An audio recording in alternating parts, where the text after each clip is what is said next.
अस्सलाम वालेकुम dear students. आज हम फोर्थ क्लास के उर्दू से पढ़ेंगे मिट्टी का तेल। इसके मशकी सवाल हैं। मशकी सवालात हम करेंगे आज। सवाल नंबर 1 है, मिट्टी का तेल कहाँ पाया जाता है। यानी कि पूछ रहा है आपसे कि मिट्टी का तेल जो है वो कहाँ पर पाया जाता है। तो आप इसका जवाब लिखेंगे, मिट्टी का तेल ज़मीन के अंदर पाया जाता है। आसान ही जवाब है इसका, बहुत ही आसान, कि मिट्टी का तेल जो होता है वो ज़मीन के अंदर पाया जाता है। ठीक, मिट्टी का तेल कहाँ पाया जाता है, तो आप इसका जवाब लिखेंगे, मिट्टी का तेल ज़मीन के अंदर पाया जाता है।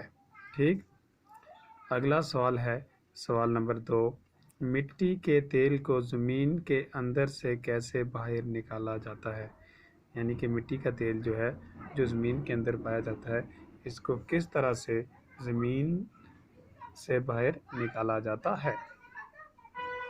सवाल पूछ रहा है कि मिट्टी के तेल को ज़मीन से बाहर कैसे निकाला जाता है। तो आप इसका जवाब इस तरह से लिखेंगे, मिट्टी के तेल को मशीनों के ज़रिए से बाहर निकाला जाता है या ज़मीन से बाहर निकाला जाता है। तो आप इसका जवाब लिखेंगे, मिट्टी के तेल को मशीनों के ज़रिए से बाहर निकाला जाता है। ठीक, आसान ही जवाब है, मिट्टी के तेल को मशीनों के ज़रिए से बाहर निकाला जाता है। सवाल नंबर 3 है, पेट्रोल किस तरह तैयार किया जाता है। यानी कि पेट्रोल जो गाड़ियों में, छोटी गाड़ियों में इस्तेमाल होता है, उसे पेट्रोल कहते हैं। सवाल पूछ रहा है कि पेट्रोल किस तरह तैयार किया जाता है। तो आप इसका जवाब लिखेंगे ऐसे, मिट्टी के तेल को सफाई घरों में अच्छी तरह से साफ़ करके पेट्रोल तैयार किया जाता है।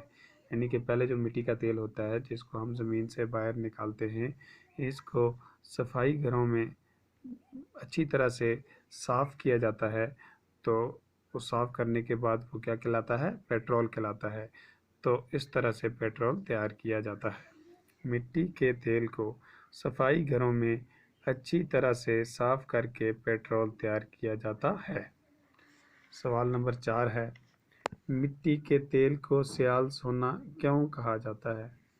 मिट्टी के तेल को सियाल सोना क्यों कहा जाता है। तो आप जवाब लिखेंगे, मिट्टी के तेल को सियाल सोना इसलिए कहा जाता है क्योंकि इसे बहुत सारी चीज़ों में इस्तेमाल किया जाता है। यानी कि मिट्टी का तेल जो है इसको सियाल सोना इसलिए कहा जाता है कि ये बहुत सारी चीज़ों, मसलन मशीनों में इस्तेमाल किए जाते हैं। इससे ग्रीस, इसका जो मवाद बच जाता है उससे ग्रीस बनता है, तरकोल बनता है, स्टोव में से इस्तेमाल किया जाता है, गैस में इसका इस्तेमाल होता है, बहुत सारी चीज़ों में से इस्तेमाल किया जाता है, इसलिए इसे सियाल सोना कहा जाता है। सवाल नंबर 5 आखिरी सवाल है, मिट्टी के तेल का बचा हुआ गाढ़ा मवाद किस काम आता है। कहता है कि मिट्टी के तेल से जो मवाद बच जाता है, गाढ़ा मवाद, वो किस काम आता है। मिट्टी के तेल का बचा हुआ गाढ़ा मवाद ग्रीस कहलाता है। कि मिट्टी का तेल जब सफाई घरों में इसे साफ तैयार किया जाता है, उसका जो मवाद बच जाता है उसे उस गाढ़े मवाद जो होता है वो क्या कहलाता है, ग्रीस। ग्रीस जो होती है वो बहुत सारी चीज़ों में इस्तेमाल किया जाती है। यानी कि पुर्ज़ों को नरम करने में या गाड़ियों में भी बहुत सारी चीज़ों में ये इस्तेमाल किया जाता है। कि आप जवाब इसके तरह लिखेंगे, मिट्टी के तेल का बचा हुआ गाढ़ा मवाद ग्रीस कहलाता है, जो मशीन के पुर्ज़ों को चौकन्ना रखने में काम आता है। मशीन के पुर्ज़ों को चौकन्ना रखने में काम आता है। मिट्टी के तेल का बचा हुआ गाढ़ा मवाद ग्रीस कहलाता है, जो मशीन के पुर्ज़ों को चौकन्ना रखने में काम आता है। तो ये थे आपके 5 सवाल जो हमने किए। आप इसको घर में अच्छी तरह से अपनी उर्दू की फेर कापी पर लिखेंगे और इनको याद भी करेंगे। कल हम आगे पढ़ेंगे। आज इतना ही, शुक्रिया।